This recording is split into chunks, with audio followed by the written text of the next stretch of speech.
How's it going, people? So I've done cheap cars with 300 brake horsepower, with 400 brake horsepower, with 500 brake horsepower, so it only makes sense that I would go on to doing 600 brake horsepower. The only difference is 600 brake horsepower is pretty much unicorn figures when it comes to cars. So finding an objectively cheap car with 600 brake horsepower is pretty difficult. All 5 cars on this list are pretty pricey compared to some of the other lists that I've done. But compared to other cars that have 600 brake horsepower, these are the cheapest ones that I could find. And let's think of all the cars that don't have 600 brake horsepower, like the Ferrari 458, the Lamborghini Gallardo LP570, the Jaguar F-Type SVR, the V8 Audi R8, even the V10 Mark 1 Audi R8, and a bunch of other supercars just don't have 600 brake horsepower. It's only been more recent that supercars come out with 600 brake horsepower as standard. So in this video I'm going to talk you through 5 of the cheapest cars that I could find with 600 brake horsepower. And that's 5 cars that came out of the factory with 600 brake horsepower, as opposed to ones that could be tuned to over 600 brake horsepower.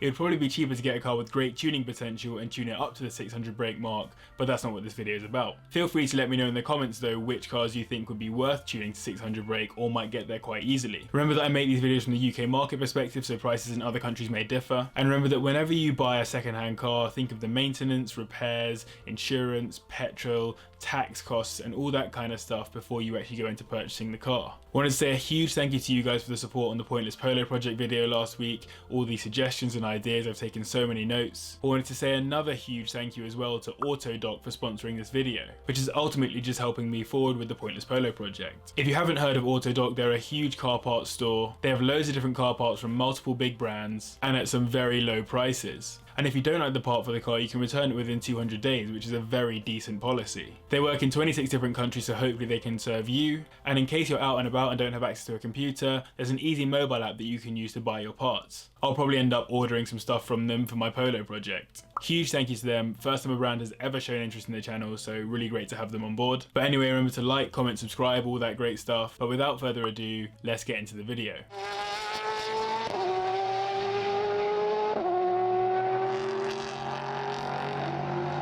Starting us off at number 5, we have the 4G8 Audi RS7 Performance, which, according to YouTube videos, articles by car journalists, and listing pages for the car, puts out 605 brake horsepower from its 4-litre twin-turbocharged V8 engine that was developed alongside Bentley, which takes it from 0 to 60 in 3.6 seconds thanks to its Quattro setup. Now, for the sake of this video, I'm very happy that the majority of sources suggested that RS7 Performance puts out over 600 brake horsepower for obvious reasons. However, it's not strictly true. A bit of further research revealed that the car actually puts out around 596 brake horsepower, and the 605 actually refers to PS. Many people see this PS figure and consider it to be completely identical to brake horsepower, and they almost aren't wrong, especially considering PS stands for Pferdstärke, which means horse strength in German. However, 1 PS is actually around 98% of 1 brake horsepower. This is because brake horsepower is the measurement of the amount of power that actually hits the road from the wheels, while PS is an attempt to make that power figure metric. So what I'm basically saying is that the first car on this list doesn't technically have 600 brake horsepower, but it has near as makes no difference 600 brake, and the internet lives in continuous belief that it has 600 brake.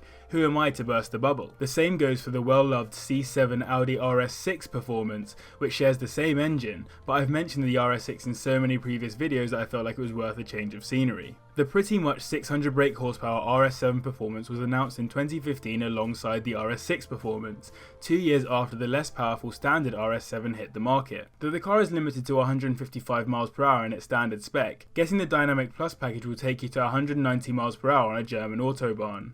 It's a super aggressive, sporty and luxury 5-door saloon, making it a sort of jack of all trades, and the tuning potential looks incredible. During my research I looked at a few dyno runs with simple maps taking the car to well into the 640 brake horsepower region. This is by far the most expensive car on this list, and you can pick up a model with between 10 to 30,000 miles on the clock, depending on spec, for just under £55,000. I've heard of them going for as little as 40 grand, but I've not actually seen it at this price personally, so I can't confirm. Either way, 55 grand, you're still looking at 20k more than the next car on this list, so stay tuned. So this car is very new, and when I went to have a look at the reliability of the car, I couldn't really find very much on it. The car probably needs a few more years in the market before we can give it a fair review on this part. But in terms of running costs, for a 5-door saloon you really aren't going to get many miles for your money, as owners suggest that on a good day they get around 24 miles per gallon in this car.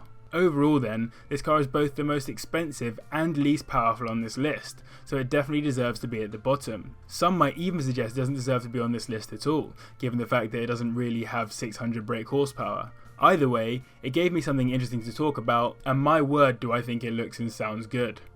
In fourth place we have a car that was not co-developed by Bentley, but rather is a Bentley. The all-wheel drive Continental GT Speed, which is a 6-litre W12 twin turbocharged engine that puts out 601 confirmed brake horsepower, not PS, taking it from 0 to 60 in 4.3 seconds. Not at all sluggish for this luxury beast. It was released in 2008 alongside the updated version of the standard edition, meaning it benefits from additional features like a 35kg reduction in curb weight, revised power steering for better feedback, optional fade-resistant carbon ceramic brakes, a sport traction mode, and luxury features like new leather colours for the seats. The new grille, which appears to be an aesthetic change, also serves a purpose, as it provides better airflow to keep the engine cool. In addition to this, that 601 brake horsepower figure is 49 more than the standard Continental, and the Speed also includes a lowered ride height and uprated spring and damper settings for better performance. All this came with a slightly more premium price when new, as you might expect. Today, however, you can get a GT Speed with around 60,000 miles on the clock for as little as 35 grand. Not bad at all considering you're getting a far more prestigious badge than the RS7, a more powerful car, and £20,000 left in the pocket to deal with potential maintenance issues. That said, as I mentioned in a previous video, the Continental GT is generally considered to be a pretty reliable car, hence the standard version is available with some pretty high miles on the clock. Parker's gave it 4 out of 5 stars for reliability, and a few articles on the car mention its far better longevity than former Bentleys that weren't produced under the VW banner. However, in terms of fuel consumption, don't expect to get very far, as it's quoted as averaging just 16 miles per gallon, which could take up a lot of that 20 grand you save by not buying the RS7. And let's not forget that it's a Bentley, which means that when it comes to servicing, you'll be paying Bentley fees, or risk devaluing the car. If you're in the market for something a little bigger that could fit the whole family, the Flying Spur Speed has the same specs but with 5 doors and slightly more comfort for those in the back. Listening to a 601 brake horsepower Bentley while sipping champagne in the back seat sounds ideal to me for £40,000, the lowest price I could find a Flying Spur GT for. Either way, both are great looking cars in my opinion, putting out over 600 brake horsepower and are well worth their place on this list.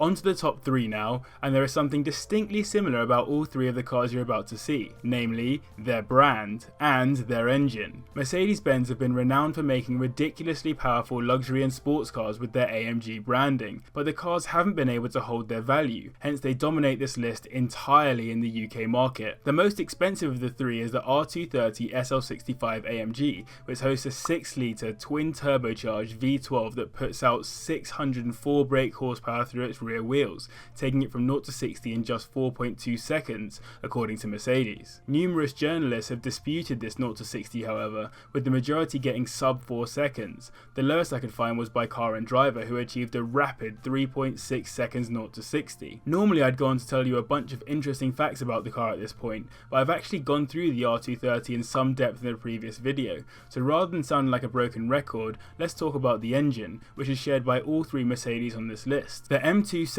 AMG engine block is, as I mentioned, a 6-litre twin turbocharged V12, but essentially the block is actually made up of 2 separate 6-cylinder engines attached to the same crank to provide the overall 604 brake horsepower figure at the wheels. When I first started researching for this video, I very nearly included the Tesla Model S P85D, which was quoted as having 691 brake horsepower, but while the 2 parts of the M275 AMG engine work to produce power for the same crank, the 2 electric motors in the Tesla actually work independently. Though if you add their individual brake horsepower together you make 691, neither motor ever runs at its maximum alongside the other, meaning the actual brake horsepower figure put through the wheels is just over 400. Just thought that was an interesting difference between dual engines attached to the same crank versus 2 electric motors working separately. The M275 AMG block is also renowned for being particularly reliable, as Mercedes focused heavily on providing extensive structural rigidity to the block, meaning less flex and incorrect movements,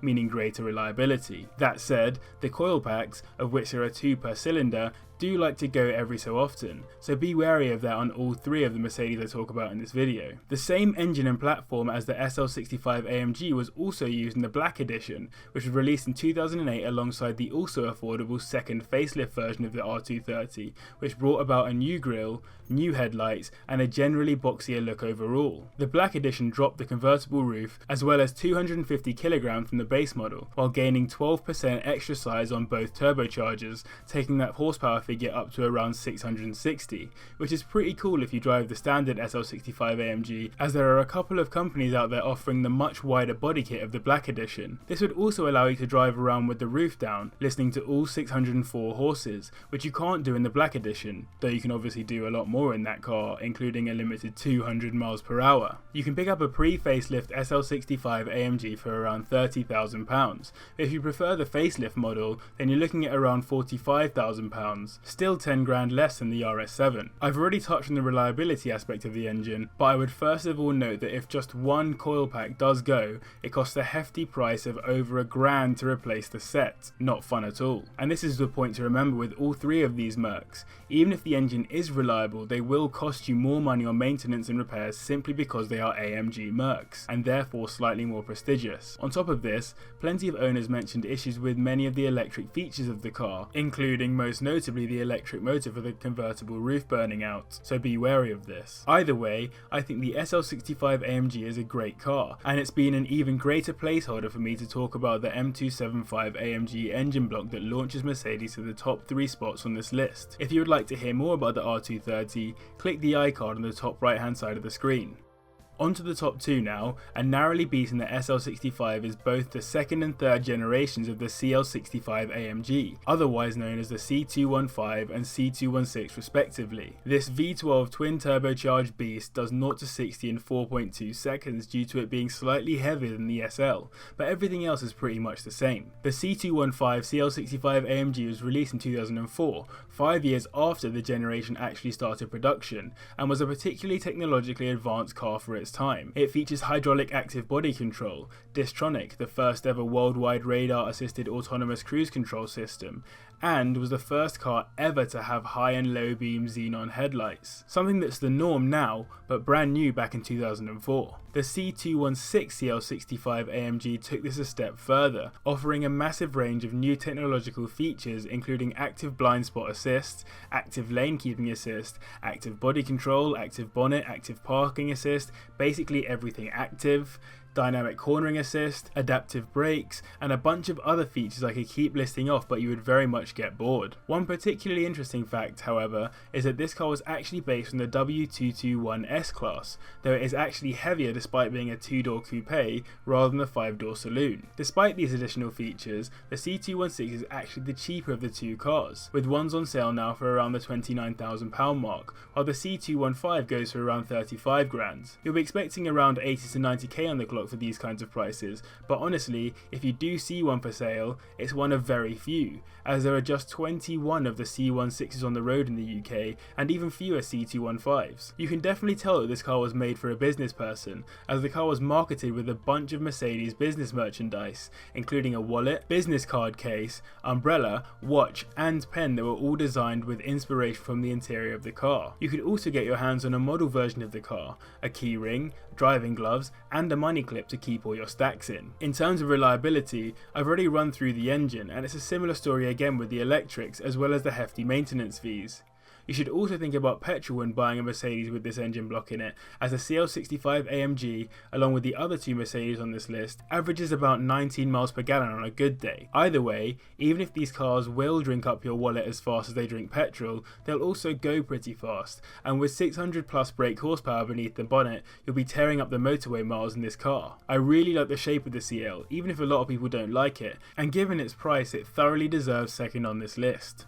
Finally, at number 1, as I said, we have another car with the beautiful M275 AMG block, and a car that I've actually already mentioned in this video, the W221 S65 AMG that the CL was based on. It does 0 to 60 in 4.3 seconds despite being lighter than the CL, though speed isn't really the focus of this super powerful luxury saloon. The S-Class has always been a flagship vehicle for Mercedes in terms of technology in whatever era it arrives in, and the W221 is no exception. The car has features like pre-safe, which automatically brakes if the driver fails to react to danger, airmatic air suspension, GPS tracking for roadside assistance, fully automatic climate control and windscreen wipers, dynamic seats that bolster to hold you in when necessary, self-closing doors on some models, and a bunch of other features. If you want 600 brake horsepower but don't want to compromise on luxury features, get the S65 AMG for sure. You also don't need to spend that much money to get one either. The cheapest models go for around £22,000 with a few more miles on them, but you can find far fewer miles on one for around £28,000,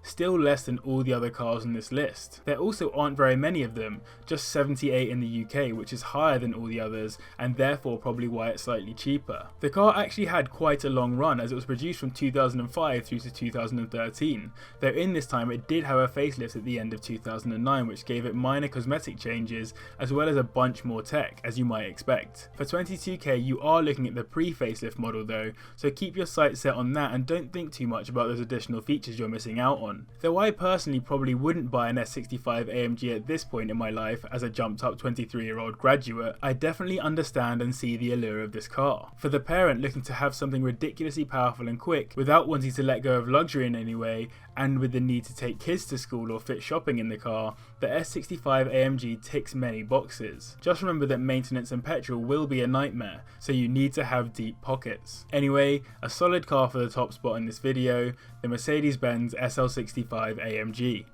So in this video I've given you my take on the top 5 cheapest cars that you can buy with 600 brake horsepower, or at least 600 brake horsepower straight from the factory. If you think I've missed anything at all, let me know in the comments down below. I'd love to have a conversation with you guys and I do try and respond to everyone. If you want to stay up to date with the channel and you're already subscribed, go and follow me on Instagram, but if you're new here, feel free to hit that subscribe button and you'll be up to date on when all new videos actually come out. Obviously just go and check out the Instagram account if you're interested in kind of knowing exactly when videos are going to drop, as well as just seeing a little bit more in terms of cars and me. Again, a massive thank you to Autodoc for sponsoring the video. I really appreciate the support. It's the first time any brand has taken any kind of interest in the channel, so we'll definitely have that. But anyway, remember to like, comment and subscribe, all that great stuff. But as always, thank you very much for watching. I'll see you in the next one.